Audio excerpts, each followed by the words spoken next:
الخطأ اللي درت في هذا يوتيوب هو انني كنت كندير محتوى لا علاقه بيا، فهمتيني. كنشد شي واحد مثلا مشهور كنبقى ندير عليه رياكشن، النهار اللي موراه عاوتاني كذلك كنشوف شي واحد اخر، حتى اكتشفت بان الناس راه ما كيتفرجوش فيك انت وكيبغيوك انت، لا عزيز عليهم ديك الانسان اللي انت جالس كترياكتي عليه اولا اولا المهم شي حاجه كتهضر عليها، الناس كتعجبهم ديك الحاجه وانت سبحان الله ما كتبقى عندك حتى شي علاقه. ولكن اللي خصكم تعرفوا بان يوتيوب راه ماشي ديال التخربيق هذا، اليوتيوب هو انك درجه فهمتيني، يعني نقطه عندك 1000 ابوني وكاملين كيبغيوك انت احسن من واحد عنده 20000 ابوني. بحال مثلا دابا انا 20000 ابوني، فين هاد 20000 بغيت 1000 من ما يتفاعلوا معايا في الفيديو والو.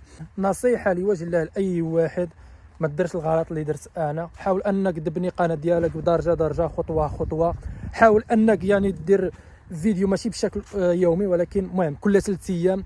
وحاول انك تبقى اطول مده ممكنه في يوتيوب، حيت راه في الاول كيكون عندك الحماس، كيكون عندك واحد الجهد، ولكن من بعد واحد عامين راه ما كيبقاش ديك الجهد وما كيبقاش ديك الطاقه على داك الشيء. حاول انك يعني تمشي درجه فهمتيني، بشويه عليك، يعني كالسلاح فاس. المثل كيقول ان تصل متاخرا خير من ان لا تصل. بحال اللي وقع لي دابا انا كنت كندير رياكشن فهمتيني على اغاني الكاي بوب، كيبان لي شي واحد مشهور كندير عليه الرياكشن، وصراحه داك الشيء فيه التفاعل وفيه الفلوس وفيه كل شيء، ولكن الصراحه على المدى البعيد ما ينفعك في والو. حاول انك دير فيديوهات بشويه عليك، ما انت ما كتسابق حتى مع شي واحد، سير بشويه عليك، درجه 100 ابوني، من بعد 300 ابوني، من بعد 1000 ابوني، من بعد 10000 ابوني، من بعد 20000 ابوني.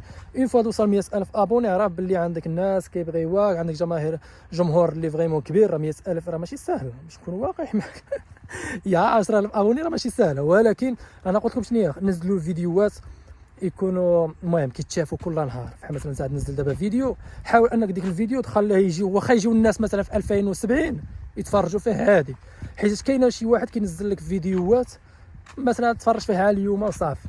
اليوم جبتي مثلا 2000 مشاهده ولا 10000 مشاهده ولا 100000 مشاهده وصافي الفيديو كيتحبس. لا، حاول انك دير فيديو اللي يبقى معك مده طويله. دير فيديو مثلا اليوم يبقى معك حتى 2060، راه الا جاب غير 100 مشاهده كل شهر راه من هنا السنوات راه تلقى باللي عندك يعني مشاهدات كبيره. المهم هذه النصيحه اللي خصكم تتبعوها من خوكم اللي بدا من 2019 ويعتبر فاشل بسبب، شوف الصراحه فاشل. انا قلت لكم بسبب هادشي هذا. كندير رياكشن مثلا على بي تي اس مشهورين، وانا شكون كيعرفني، شكون دا فيا، شكون كيبغيني. واش فهمتي؟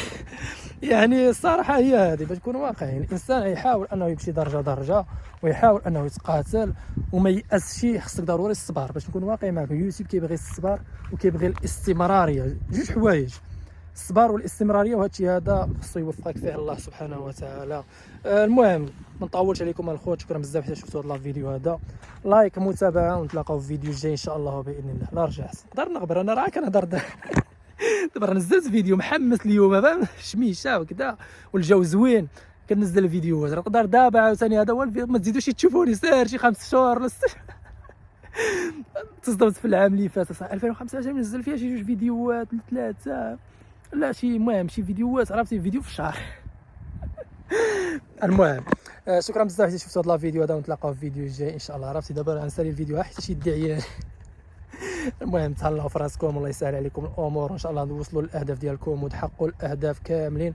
واخا داك الشيء غيكون صعيب، ولكن توكلوا على الله سبحانه وتعالى وغادي توصلوا. وحتى انا ادعوا معايا الخوت نوصل الاهداف ديالي ونحقق الاهداف ديالي. وبالمناسبه الهدف هو 100000 ابوني ان شاء الله باذن الله، علاش لا. المهم والهدف الثاني هو انني نرجع ننزل يعني باستمراريه، كل 3 ايام ننزل فيديو او لا كل يومين ننزل فيديو. المهم شكرا بزاف حتى شفتوا هذا الفيديو هذا، ونتلاقاو في فيديو جاي ان شاء الله باذن الله. شكرا بزاف وتهلاو في راسكم.